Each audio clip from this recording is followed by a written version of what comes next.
On January 18, 1985, a Liberian cargo carrier, Manolis L, went off course and struck below hard rock at a speed of 14 nautical miles per hour. This resulted in severe damage to the hull, and ultimately she sank in an area identified in the report of her loss by Environment Canada as an ecologically sensitive area. Late March 2013, a severe storm and tidal conditions hit the area, causing damage to communities. Shortly after the storm, a large number of seabirds, particularly eider ducks, started to come ashore in communities in the area adjacent to the wreckage. Locals immediately started to report the sightings of oil and oil ducks to their elected representatives, and many calls were placed to call-in shows. Finally, on April 27th, nearly a full month from the first reports, Canadian Coast Guard sent down a remote-operated vehicle, or ROV, to shoot video of the hull of the ship. Oil can be seen in this video pouring from large cracks and crevices of a severely damaged and rusted hull. Meanwhile, eider ducks were still dying on the beaches, and fishermen reported seeing hundreds of them come ashore. It is important to note that one spot of oil will kill a bird. It is also important to note that eider ducks do not come into the bays and coves where people live unless they have oil on their feathers. Nearly another month passed before an attempt was made to remedy the problem, and after nearly 2 months, weighted neoprene gaskets were placed on the hull of a ship that had been rusting at the bottom of the ocean for nearly 3 decades. Mr. Robert Grant, spokesperson for the Canadian Coast Guard, said in a news story, May 29, 2013, quote, "This will afford us the opportunity to investigate what the best next step will be. We are dealing with a very complex and dangerous situation. We have had some preliminary consultations with international salvators. We are looking into every possibility that we can do in this situation." Unquote. But the problem was not solved. Oil was spotted on the water still, and birds continued to be found with oiled feathers. After more public outcry, an ROV was once more sent down in June. During that investigation, the video shows that oil was still leaking from cracks further along on the hull that had not been addressed the month prior. It was determined that the area of these cracks were too damaged to be remedied with a neoprene gasket, so the idea of a cofferdam was brought forward. On July 19, 2013, the cofferdam, the first one, was set in place.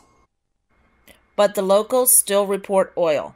There are reports in July, August, September, and October. It is fishing season. There is oil on ropes and gear. Hazing devices to keep birds away are heard from time to time. The media still reports on the issue. The Canadian Coast Guard monitors the situation. There has not been a time since March 31st that oil is not seen. Finally, on October 17, 2013, now nearly 7 months after the first reports of oil, an ROV is sent down. Sam Whiffen, Communications, Fisheries and Oceans Canada, stated in an email to the pilot, "On October 17th, the Canadian Coast Guard Environmental Response used an ROV as part of a scheduled survey of the hull of the Manolis L to determine if the neoprene seals were holding and the cofferdam that was put in place to stop the seeping of oil was working properly. Mr. Whiffen indicated that these measures were still holding since being completed last May. The ROV video from October, acquired by the Manolis L Citizens Response Committee, sees the cofferdam on the hull of the ship. However, video from that time shows quite obviously that oil is leaking from the cracks beside the apparatus. This was never reported. Shortly thereafter, the Cape Roger, responding to eyewitness reports of a slick, confirmed the existence of oil in the area. While the Canadian Coast Guard monitors, oil has now been leaking consistently from the Manolis L for nearly 9 months. It is December 13th, and the newspaper reports that Pierce Brinson says, quote, "I could smell the oil around the beach," unquote. Bob Grant with the Coast Guard says in the same issue of The Pilot that, quote, "We are looking at long-term plans." He also says that they, DFO and Canadian Coast Guard, have 5 or so expressions of interest from international salvage operators, unquote. The citizens of the area are very concerned. Weather conditions worsen. Coast Guard does not send down a diver. No attempt is made to pump the oil from the cofferdam.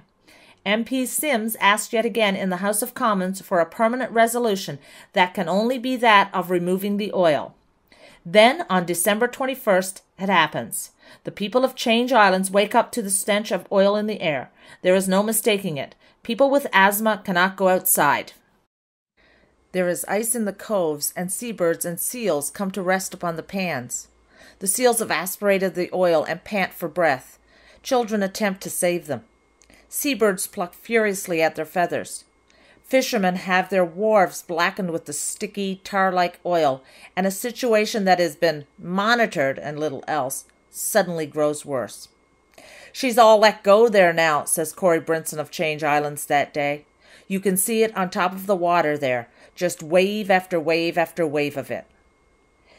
As horrible as that day was for the residents, it was the result of the cofferdam that had been monitored, that was supposed to have been pumped, moving and releasing all of the collected oil into the ocean. What came ashore that day that terrified the people was at most a mere 3,200 liters of the 600,000 liters that will eventually spill out while it's being monitored. Coast Guard has advised that 1 liter will spread the size of a football field. 3,200 football fields is a lot of oil. Imagine 600,000 football fields. That is what Manolis L has insider to spill. The outcry was massive. Every Newfoundland elected official, the municipalities around the province, were of the same opinion, that the oil should come out. A petition was sent around and 8,000 signatures were gathered from all corners of the province, and even some from outside the province. That petition was sent to Ottawa and is still being presented in the House of Commons. A permanent solution was a must, and that solution was to remove the oil. Instead, it was determined by DFO that a new redesigned cofferdam would be installed, and that this would be the permanent solution.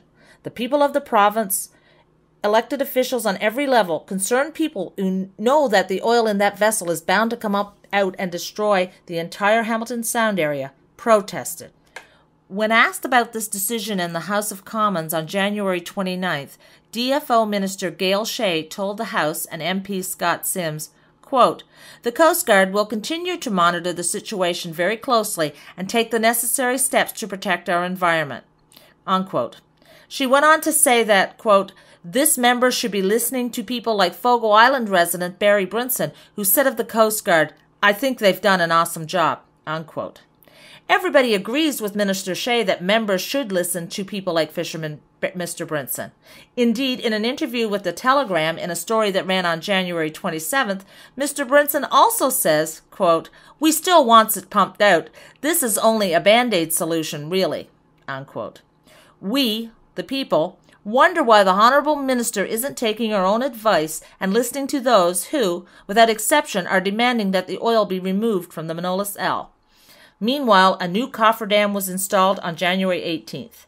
Operations to date have cost over $600,000, and in early May, once again, ducks were reported in the Tickle. Ducks we suspect have oil on them. We cannot know for sure. It is not hunting season, so residents cannot collect samples. Officials continue to monitor the situation. We, however, wait for the next event. As one resident put it, the government is playing Russian roulette with our environment, our livelihoods, and our ocean. It's time for a new game. The oil must be removed from the Manolis L before the entire contents spill into Notre Dame Bay.